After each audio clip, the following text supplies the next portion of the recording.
Assalamualaikum warahmatullahi wabarakatuh. Oke, gimana kabarnya sahabat semua? Jumpa lagi dengan Om Pendi, channel Fisika. Oke, hari ini kita akan membahas tentang angka ketidakpastian.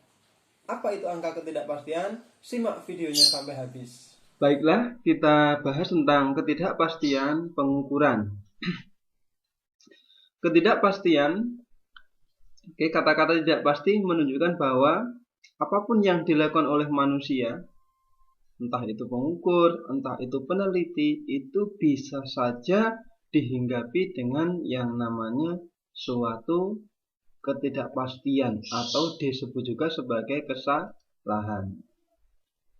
Nah, di sini sebetulnya fisika itu mengajarkan kita untuk selalu ini sabar ketika kita menghadapi sesuatu yang mungkin tidak pasti atau tidak sesuai dengan apa yang kita inginkan. Contoh, kalau dalam suatu pengukuran, contoh kita memiliki lampu yang ukurannya 20 watt. Apakah yakin ketika lampu ini kita tes, kita ukur, benar-benar ukurannya 20 watt? Maka jawabannya belum tentu. Karena lampu ini bisa saja betul-betul 20 watt, bisa juga kurang dari 20 watt, bisa juga lebih. Karena nggak mungkin seseorang atau pabrik sekalipun membuat suatu alat itu tepat presisinya. Contoh lagi, kita beli hambatan listrik ukurannya 100 ohm. Itu biasanya di sana selalu ditambahi dengan yang namanya toleransi. Nah, toleransi ini menunjukkan apa? Menunjukkan besarnya angka ketidakpastian. Misal hambatannya 100 ohm, toleransinya 10 ohm, 10%. Berarti 10% dari 100 itu kan 10. Berarti toleransinya nilainya adalah 10 ohm. Artinya hambatan ini bisa saja meleset ukurannya sampai berkurang 10 ohm atau meleset sampai maksimal bertambahnya 10 ohm. Jadi mungkin nilainya 99 ohm, mungkin 101 ohm, mungkin 98 ohm, mungkin 102 ohm, tapi rentangannya antara 90 ohm sampai dengan 110 ohm. Itu arti dari angka toleransi. Atau kalau dalam pengukuran kita sebut sebagai ketidakpastian pengukuran. Disebut juga sebagai kesalahan pengukuran. Oke, dari mana asal sumber dari kesalahan seperti ini? Oke, maka di sini yang pertama sumber-sumber kesalahan itu ada disebut sebagai kesalahan umum. Kesalahan umum itu memang biasa terjadi. Biasanya ini bersumber dari pengukurnya atau dari pengamatnya, atau kalau dalam penelitian bersumber dari penelitinya.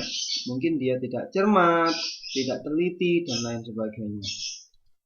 Yang kedua, kesalahan terjadi itu juga bisa terjadi secara sistematik atau disebut sebagai kesalahan sistematik. Ini biasanya berkaitan dengan alat. Nah, contoh adalah kesalahan dari kalibrasinya. Jadi kalibrasi itu alatnya tidak tercetak sesuai dengan alat ukur yang asli.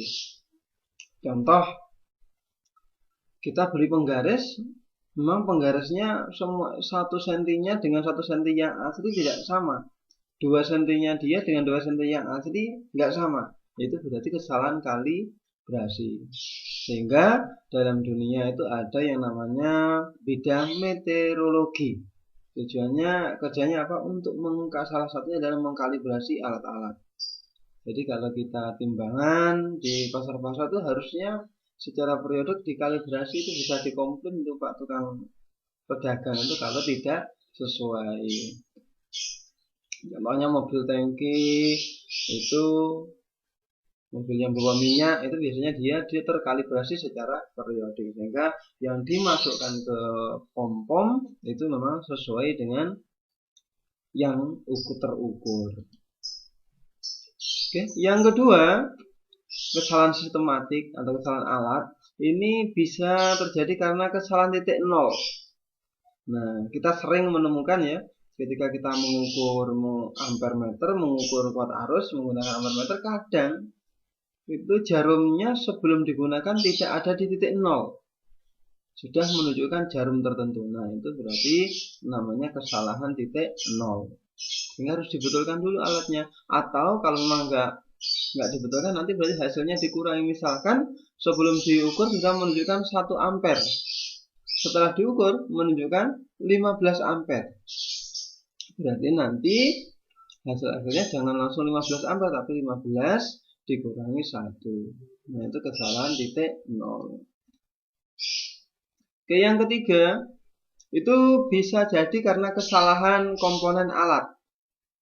Nah, contohnya memang alatnya ada yang rusak, contohnya neraca pegas ya, karena pegas itu mudah karatan. Nah, kalau sudah karatan maka sebetulnya alatnya sudah tidak sesuai lagi, sehingga kalau untuk mengukur maka dapat menimbulkan suatu kesalahan. Yang selanjutnya adalah kesalahan paralaks. Nah, ini biasanya untuk alat-alat ukur yang skala-skalanya dekat. Nah, ini bisa menimbulkan kesalahan paralaks, kesalahan sudut pandang. Oke, yang ketiga, sumber kesalahan itu bisa jadi dari kesalahan acak. Nah, berarti kesalahannya bisa naik, bisa turun, itu namanya kesalahan acak. Kadang tepak, nah itu berarti kesalahan acak. Contoh, karena adanya gerak buruan molekul udara. Nah, biasanya ini pengukuran yang berkaitan dengan molekul udara, tekanan udara. Nah, itu berarti bisa menimbulkan kesalahan acak. Kenapa? Karena molekul udara itu sifatnya selalu bergerak secara acak. Oke, yang kedua, fluktuasi tegangan listrik. Jadi sering kita mengukur kuat arus, mengukur tegangan, itu jarumnya biasanya nggak mau diem, naik turun, sehingga kita pilih mana yang paling sering ditunjuk atau mana yang dia paling stabil menunjukkan. Nah, itu namanya fluktuasi tegangan listrik. Juga bisa karena landasannya yang bergetar. Kita nimbang tapi di tempat mejanya meja bergetar. Nah, itu bisa menimbulkan kesalahan. Nah, itu sumber-sumber kesalahan, sehingga adanya kesalahan dalam pengukuran berarti pengukuran nanti secara ilmiah harus dilaporkan berapa kemungkinan kesalahannya. Nah, ini yang membedakan ya. Kalian kalau mengukur saja kalian pasti tahu. Mengukur tinggi badan, mengukur berat badan, harus pasti tahu. Nah, tapi yang kita pelajari sekarang adalah bagaimana pengukuran yang kita lakukan itu kita laporkan secara saintifik, secara ilmiah.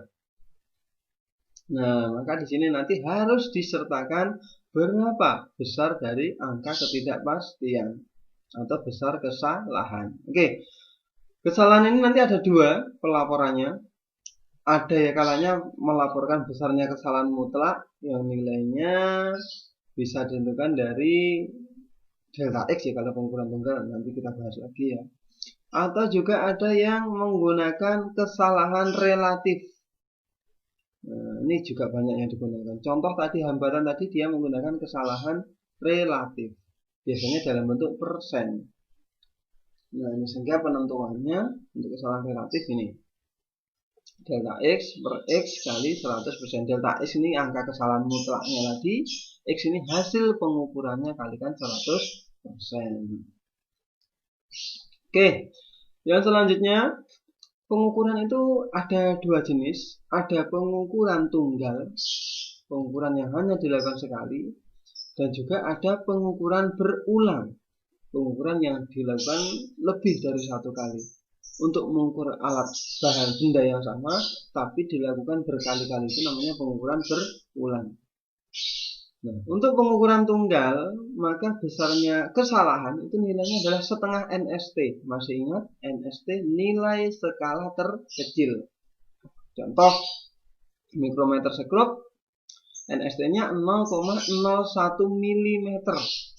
Berarti kalau digunakan untuk mengukur maka kesalahannya adalah setengah kali 0,01 mm. alias 0,005 mm. Itu besarnya delta X. Nanti kita berikan contoh. Yang sedangkan untuk pengukuran berulang, nah ini agak kompleks. Maka untuk menentukan besarnya kesalahan itu menggunakan ini, namanya adalah simpangan baku atau standar deviasi. Nah ini biasanya dunia statistik, dunia penelitian itu familiar sekali dengan yang namanya rumus atau simpangan baku. Kalian nanti di matematika juga pasti akan belajar ini, tapi kita mendahului. Nah, diingat ya. Jadi kalau pengukurannya tunggal pakai NST, tapi kalau pengukurannya berulang maka kesalahannya ditentukan dengan standar deviasi. Ini rumusnya panjang, tapi kalau kita nanti misalkan menggunakan Excel itu nggak usah dihitung seperti ini, langsung diklik aja langsung keluar. Karena memang ini sudah sangat familiar. Oke ya, itu kita langsung ke contoh. Oke, baik, inilah contohnya ya. Jadi contoh untuk pengukuran tunggal. Nah, ini contohnya. Contohnya kita kalau mengukur pengukuran dengan seperti ini. Nah, maka ini hasil pengukurannya. Kalau menunggak ini kiri ini panjang ya, saya ingin dipotong aja ya, biar kita jelas. Oke, kita lihat ini yang diukur jatuhnya di sini. Ya, ini jatuhnya di sini. Ini kan kalau diukur ini 15, 15,5, 15,6 lebih. Nah, mungkin orang pengukur itu bisa aja menulisnya begini. Oh, hasil ukurnya untuk yang tidak teliti adalah 15,6 cm. Boleh seperti ini. Atau ada yang mungkin, loh ini kan lebih. Saya tulis 15,5 cm. 15,65 cm. Boleh. Ini namanya hasil pengukuran. Nah, apa? 6 ini disebut nanti kalau kita bahas angka penting ya. 156 ini angka pasti. Yang ini 5 yang ini, nah ini ya, ini namanya angka taksiran. Kenapa taksiran? Karena memperoleh nggak ada di skalanya. Kita hanya menaksir saja ini 5. Nggak boleh ini kita taksir 65 lebih 5. Sehingga ditulis 15,655. Nggak boleh. Jadi etika dalam dunia ilmiah, kita kalau untuk menaksir, jadi itu hanya boleh satu angka saja. Nggak boleh menaksir itu 2, nggak boleh. Jadi kalian kalau naksir itu nggak boleh 2 ya. Jadi naksirnya 1. Jadi fisika itu harus setia. Oke ya, jadi itu cara membuat pengukurannya. Oke, berapakah kesalahannya? Kesalahan itu lambangnya adalah delta X. Ini kesalahan atau angka ketidakpastiannya lambangnya delta X. Berapa nilai delta X? Setengah kali NST kalau pengukurannya tunggal. Oke, berapa NST-nya? Penggaris itu kan NST-nya kemarin sudah kita lihat ya, 1 mm atau kalau dijadikan senti 0,1 cm. Berarti kesalahannya adalah setengah kali 0,1 berarti 0,05 cm. Ini kesalahannya. Kalau dituliskan berapakah hasil menuliskan hasil pengukurannya, maka menuliskan hasil pengukurannya berarti X ini namanya X0 ya, X yang diukur ya. Jadi X totalnya hasil pengukurannya X-nya adalah X0 gitu ya, kurang lebih delta X. Nah, ini cara ilmiahnya. Berapa X0-nya? 15,65. Berapa delta X-nya? Delta X-nya adalah 0,05. Nah, ini cara melaporkan hasil pengukuran. Ini nilai yang diukur, sedangkan ini adalah angka ketidakpastian. Artinya apa? Bisa aja sebetulnya yang diukur itu nilainya adalah 15,65, 15,65 dikurangi 0,05. Bisa juga mungkin nilainya 15,65 oke ditambah dengan 0,05. Bisa aja seperti itu. Bisa aja tepat 15, 6,5 memang benar bisa, tapi dalam rentangan paling kecil ini yaitu 16,6 atau paling besar adalah 15, kalau dijumlahkan ini adalah berarti 15,7 ya. Jadi tertingginya 15,7, paling rendahnya 15,6. Enggak mungkin nilainya di bawah 15,6. Itu maksud dari cara menuliskan hasil pengukuran seperti ini. Jadi hasil pengukurannya itu ini kalau menuliskan. Oke, itu contoh yang pengukuran tunggal. Contoh untuk yang pengukuran berulang, ini contoh. Kita disuruh mengukur massa ternyata dilakukan berulang biar teliti ya. Oh, pengukuran pertama menunjukkan 12,5. Yang kedua 12,3. Yang keempat 12, ketiga 12,8 dan yang terakhir adalah 12,6. Nah, lantas nanti nilai yang mana yang kita pakai? Tentu adalah rata-rata dari keseluruhan ini. Rata-ratanya yang dipakai. Terus berapa kesalahannya? Nah, kesalahannya kita tidak lagi menggunakan NST kalau berulang, tapi menggunakan ini, standar deviasi. Paling mudahnya menghitung seperti ini adalah kita tulis dalam bentuk tabel. Ini contohnya. Jadi ini pengukuran pertama 12,3 XI kuadratnya 151. 12 yang pengukuran kedua 12,4 dikuadratkan jadi ini sampai terakhir. Nah, lalu kita jumlah sehingga yang pengukurannya 6 kali, jumlah totalnya 75, ini kalau ditotal semua, jumlah XI kuadratnya 950. Nah, itu caranya. Sehingga dari sini kita tahu rata-ratanya. Nah, rata-rata itu ya jumlah dibagi jumlah pengukurannya, banyaknya pengukuran. Berarti 75 dibagi dengan 6. Sehingga kita peroleh 12,58. Ini X0-nya. Jadi kita gunakan kalau pengukurannya berkali-kali maka hasil pelaporannya yang kita gunakan adalah nilai rata-rata. Kesalahannya gimana? Nah, kesalahannya gimana? Maka kesalahannya pakai standar deviasi tadi 1/n. Berarti n-nya diganti banyaknya pengukuran 6 kali, n-nya lagi 6 kali, jumlah xi kuadrat berarti yang ini 950. Nah, jumlah xi dikuadratkan berarti 75. Ini ya 75,5 dikuadratkan dibagi dengan banyaknya pengukuran 6 kali. Ini kan 6 kali pengukuran. Kalau 10 kali ya ini tulis 6-nya diganti 10. Min 1. Dihitung jebret, ya jawabannya adalah 1,6/5, akhirnya diperoleh 0,09. Ini delta X-nya. Nah,